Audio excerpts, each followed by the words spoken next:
খেলেছেন হামজা। ভারত থেকে ড্র নিয়ে ফিরছে বাংলাদেশ। নিজের অভিষেক ম্যাচ খেলতে নেমে সামর্থ্যের শতভাগ দিয়েছেন ইংলিশ প্রিমিয়ার লিগে খেলা হামজা দেওয়ান চৌধুরী। মিডফিল্ড ও আক্রমণতে প্রাণ ছিলেন প্রথমার্ধে। বিরতির পর তপু বর্মার অনুপস্থিতিতে তাকে খেলানো হয় সেন্টার ব্যাকে, সেখানেও দারুণ সফল। অন্যদিকে অবসর ভেঙে ফেরা সুনীল ছেত্রীকে তেমন সুযোগ দেয়নি বাংলাদেশ। ফলে ভারতের মাঠ থেকে লাল সবুজের প্রতিনিধিরা গোলশূন্য ড্র নিয়ে ফিরেছে। কনকনে বাতাস, গাছ জমছিল কুয়াশা। এমন শীতল আবহাওয়া জওহরলাল নেহেরু স্টেডিয়ামের গ্যালারিতে ভারতীয় সমর্থকরা কোরাসে ইন্ডিয়া ইন্ডিয়া আওয়াজ তুলে পরিবেশ গরম করে রাখছিলেন। গ্যালারিতে উত্তেজনা থাকলেও স্বাগতিক ভারত ম্যাচ গোল করতেই পারেনি। বাংলাদেশ ভারতের চেয়ে সুবর্ণ সুযোগ পেয়েও কাজে লাগাতে না পারায় গোলশূন্য ড্র হয়েছে।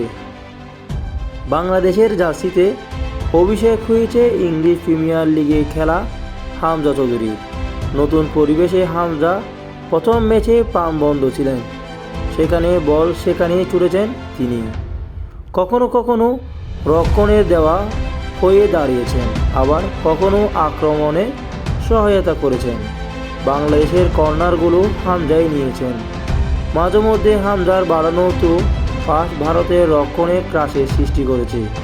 প্রতিপক্ষের সঙ্গে বল দখলের লড়াইয়ে অধিকাংশ সময় হামজাই জিতেছেন।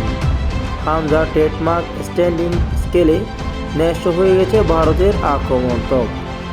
হামজার উজ্জ্বল দিনে নির্ভর ছিলেন ভারতের কিংবদন্তি ফুটবলার সুনীল ছেত্রী। তিনি বাংলাদেশের গোলরক্ষক মিতুল মার্মাকে তেমন কোনো পরীক্ষাই ফেলতে পারেননি। কয়েক দফা বলের লাগান পাননি, আবার পেলেও ঠিকমতো টাইমিং করতে পারেননি। তাই ভারতের কোচ ৮৮ মিনিটে সুনীলকে তুলে নেন। ম্যাচে সবচেয়ে সহজ সুবিধা করেছে বাংলাদেশ দল। একেবারে খেলার প্রথম মিনিটে ভারতীয় গোলরক্ষক বিশাল কৈত বাংলাদেশের ফরওয়ার্ড জনির পায়ে বল তুলে দেন। জনি একেবারে ফাঁকা ফুট পেয়েও সাইড জালে শট নেন। কিছুক্ষণ পর হামজার নেওয়া এক কর্নারে ভারতীয় গোলরক্ষক বিশাল গিরফ করেও শট নেওয়ার সময় বাধাগ্রস্ত হয়ে আবারও ভারতের পোস্টের দিকে যায়। বাংলাদেশের হৃদয়ে শট ভারতীয় ডিফেন্ডার গোলাইন থেকে ক্লিয়ার করেন। ২২ মিনিটে চোট পেয়ে মাঠের বাইরে চলে যান বাংলাদেশের অধিনায়ক তপু বর্মন। ফলে মাঠে আরেক ডিফেন্ডার রহমত মিয়া আর্মব্যান্ড নিয়ে মাঠে নামেন। প্রথমার্ধে বাংলাদেশের বল পজিশন ও আক্রমণাত্মক ভারতের চেয়ে এগিয়ে ছিল। ৪১ মিনিটে গোলরক্ষক এক পেয়েও বল জালে পাঠাতে পারেননি জনি। ৩১ মিনিটে ভারতীয় গোলরক্ষকের বাড়ানো বল ধরে দ্রুতগতির আক্রমণ হয়ে ওঠে দল। ডান প্রান্ত থেকে নেওয়া ক্রসে ভারতীয় ফরওয়ার্ডের হেড গোল লাইনের সেভ করেন বাংলাদেশের ডিফেন্ডার। বিরতিতে ভারতীয় ফুটবলার জোরালো শট নিতে পারেননি, ফলে সেভ করতে অসুবিধা হয়নি বাংলাদেশের গোলরক্ষক মিতুলের। দ্বিতীয়ার্ধে দেখা যায় অন্য ভারতকে।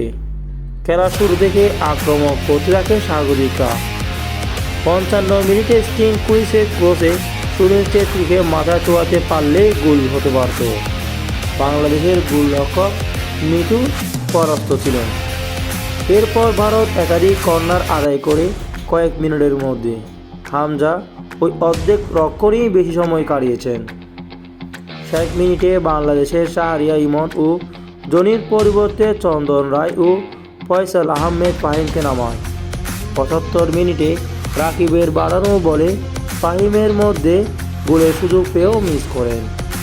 ২ মিনিট পর হেভিওয়েট জুসুয়া এল্লানাকে একসঙ্গে নামায় হৃদয় ও মোসালেনের জায়গায়। একাধিক খেলোয়াড় পরিবর্তন করলেও ম্যাচের ফল পরিবর্তন পারেননি কোচ হেভিয়ে ক্যাবেরা।